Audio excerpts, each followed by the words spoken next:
Hello students, let us discuss anomalous properties of lithium.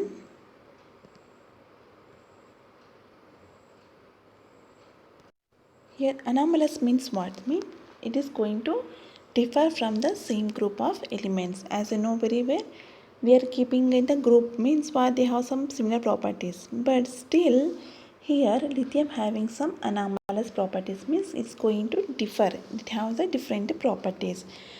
Let us, before going to what are the properties, now what is the reason for the anomalous means for different behavior means. Here first it has the exceptionally small size of its atom and ion, as you know very well.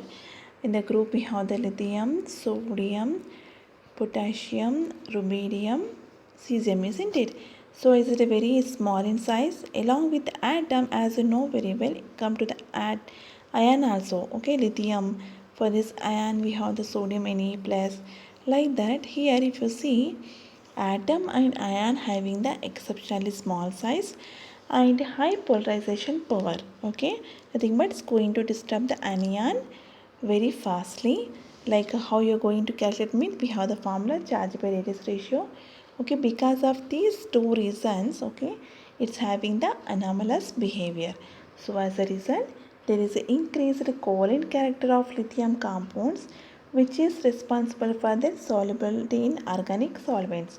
So here what happened because of these two reasons, along with anomalous behavior, what happened here, it having the covalent character. Generally here what happened, first A group elements means they having the more ionic nature, but because of here these two properties, it having the more covalent character than that of the ionic compound, and their solubility going to be increases the organic solvents nothing but they having the more covalent nature. That type of solvents it's going to dissolve. Generally what happen, ionic compounds are dissolved in the ionic solvents nothing but having the they should have more polarity, but here because of presence of more covalent nature it is going to dissolve in the organic compounds. Further, it's going to show the diagonal relationship with the magnesium. Okay, as you learn already very well what is the diagonal relationship here. So what is that, again I will going to discuss in the next slide. So it's going to what showing the diagonal relationship with the magnesium, and that we are going to discuss in the next subsequent slides. Okay, let us see now what are the just now we came to know reasons. Let us see what are the properties are that going to differ. Okay, now points of differences between the lithium and other alkali metals. Now if you see here, lithium is much harder and its boiling point and what melting point it is more than that of the other alkali metals. Okay, already we for example after remaining metals having some smoother example sodium metal, okay, you can cut with the knife. Okay, but here what happened, lithium having the much harder nature. Next, lithium having the least reactive but strong reducing agent among the alkali metals. Okay, so generally what happen, alkali metals are very highly reactive, but lithium having the least reactive and having the what strong reducing agent. Okay, and combustion is going to form the what mainly monoxide. Okay, Li2O, and with nitrogen is going to form the Li3, unlike the other alkali metals. So other alkali metals what happen, they are going to form the peroxides and superoxide, but lithium especially is focused on the monoxide, and it is going to react with the nitrogen and going to form the one lithium nitride.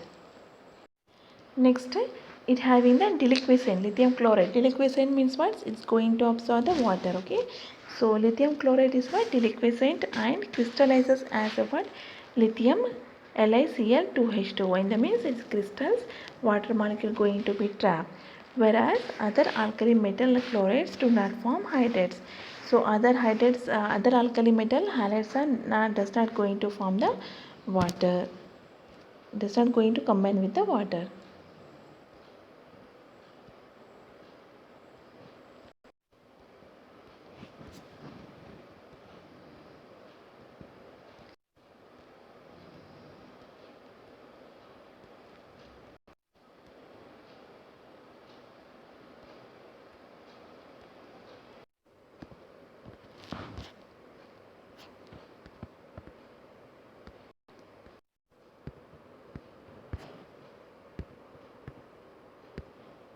Next, what we told here, it has a similarities with the magnesium. Let us see what are the similarities between the lithium and magnesium. So for that we should know what is a diagonal relationship. So in the periodic table, some representative elements different series show similarities known as diagonal relationship. What is the diagonal relationship that I will discuss? So best example what happened here, lithium showing the diagonal relationship with the what? Magnesium. Okay. So if you come to know definition here, lithium means what happened here. If you go further, here we have the lithium, sodium, potassium. Okay. Then after that we have beryllium, magnesium, calcium. So this lithium is belong to what? Second period. Okay. This is belong to third period. So what happened here? Lithium having the relation with diagonal relation with the what? Magnesium. Let us see the definition here. In the periodic table, an element of the second period, mean nothing but lithium, this is second period, shows similar property with the second element of the next group in the third period. Here what this is, if you second group in the next element, okay, this present in the what? Third period, okay. So this relation is known as diagonal relationship. So you're going to draw with the what? Diagonal. So that's called what? It's a diagonal relationship. Best example we have lithium and magnesium. Okay, this is about the diagonal relationship. Now see what's the reason why they are going to show the diagonal relationship means, first as you know very well, they are having the smaller in size, and if you see they have the nearly almost same electronegativity, and if having they having the what? Same polarization power. Okay, but they can disturbing the to capacity to disturb the anion, they having the same polarization power. So polarization power we can calculate by using this formula. Now let us see what are the similarities between the lithium and magnesium. Here if you see, both lithium and magnesium are harder and lighter than the other elements with the respect. Okay, they having the both harder and harder means you cannot cut with the knife. If you see the according to weight, both are lighter than the with the same group of elements. Okay. Next, both are going to react with the slowly with the water. Generally, what happen? Alkali metal and alkaline earth metals. So, the second group elements they react very fastly with the water. But here, lithium and magnesium they are going to react slowly with the water. Next, their oxides and hydroxides are much less soluble, and their hydroxides decompose on heating. Okay, so both are going to form the nitrates. The formula what? Li3n and Mg3n2 by direct combination of nitrogen. But other alkali metals and alkaline earth metals they are not going to combine with the nitrogen. Here next. So lithium oxide and magnesium oxide do not combine with the excess of oxygen to give any superoxide. Both are giving the only monoxides only. They are not giving any superoxide and peroxide. Okay. Sorry, sometimes they give the peroxide, but they are not going to form any superoxide. Now, the carbonates of lithium and magnesium decompose easily on heating to form the oxides and O2. Already we discussed. Okay. So lithium carbonates is going to decompose as a what? Lithium monoxide and what? CO2. Like that, magnesium carbonate also going to decompose as a what? Magnesium oxide CO2. And already we discussed lithium bicarbonate and magnesium bicarbonate both are what? Not formed here. Solid hydrogen carbonates means both are does not exist as a solid. They are going to exist in the what? Liquid form.